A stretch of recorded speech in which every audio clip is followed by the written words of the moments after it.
రాజకీయాల్లోకి వచ్చే ఆలోచన తనకు లేదన్నారు నారా బ్రాహ్మణి. హెరిటేజ్ సంస్థ ఏర్పాటు చేసి 25 ఏళ్లు పూర్తయిన సందర్భంగా కంపెనీ లోగోను రీబ్రాండ్ చేశారు. ఈ సందర్భంగా నారా బ్రాహ్మణితో మా ప్రతినిధి రవికుమార్ ఫేస్ టు ఫేస్. పూర్తి చేసుకుని మరోసారి రీబ్రాండింగ్తో మార్కెట్లోకి వచ్చింది హెరిటేజ్. ప్రస్తుతం మనతో పాటు హెరిటేజ్ ఎండి ఉన్నారు. Madam, congratulations. సో 25 ఇయర్స్ను సక్సెస్ఫుల్గా కంటిన్యూ చేసుకున్నారు. ఒక చిన్న జిల్లాతో స్టార్ట్ చేసినటువంటి ఈరోజు 15 స్టేట్స్ వరకు కంటిన్యూ అయింది. ఎలా జరిగింది ఈ జర్నీ? బేసిక్గా ఫార్మర్స్ని ఎంపవర్ చేయటం అనే ఐడియాతో మొదలైందండి. అండ్ చంద్రబాబు నాయుడు గారు ఈ ఐడియాని సీడ్ చేయడం జరిగింది. అప్పటి నుంచి ఇప్పటి దాకా ఫార్మర్ని ఒక కోర్ స్ట్రెంగ్త్ ఆఫ్ ద బిజినెస్గా మేము ట్రీట్ చేసి ఈ బిజినెస్ని గ్రో చేయడం జరిగింది. సో ఇప్పుడు చూసుకుంటే on a daily basis 3.5 lakh ఫార్మర్స్కి ఒక లైవ్లీహుడ్ ఇవ్వడం జరుగుతుంది. అండ్ ఫార్మర్స్కి మనము ఎంపవర్మెంట్ చేయాలంటే వాళ్ళ ప్రొడ్యూస్కి ఇంట్రెస్టింగ్ మార్కెట్స్, సస్టైనబుల్ మార్కెట్స్ ఇవ్వాలి. అండ్ దెన్ సస్టైనబుల్ మార్కెట్స్ ఇవ్వడానికి best quality milk and milk products కన్స్యూమర్స్కి సప్లై చేయాలి. So it's a very simple balance between the two that has got us here.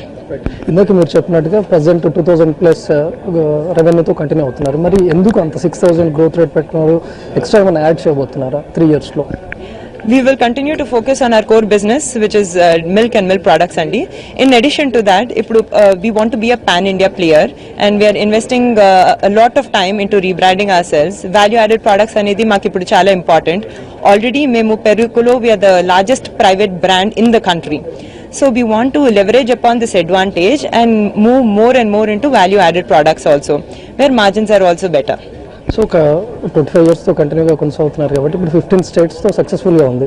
So మళ్ళీ ఏమైనా add చేయబోతున్నారా ఈ financial year కానీ, లేకపోతే in case future projects కానీ? As of now, our focus areas will be existing core markets and the 15 states. Andi. We want to focus on these markets. We want to saturate these markets before getting into any new markets.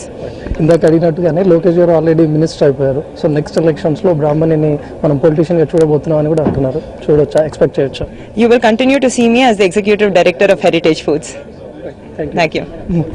మొత్తంగా 25 years జర్నీని పూర్తి చేసుకున్నటువంటి heritage అలాగే సక్సెస్ఫుల్గా continue చేస్తామని చెప్తున్నారు. Present continue చేస్తున్నటువంటి 15 స్టేట్స్తోనే continue చేస్తూ అవుతున్నారు. అయితే ప్రజెంట్ 2000 crores రెవెన్యూతో కంటిన్యూ అవుతున్నటువంటి హెరిటేజ్ నెక్స్ట్ ఫైనాన్షియల్ 2018 వరకు కూడా 6000 crores టార్గెట్గా పెట్టుకున్నామని చెప్తున్నారు బ్రాహ్మణి. కెమెరామెన్ రాజా రమేష్తో రవికుమార్, NTV, హైదరాబాద్.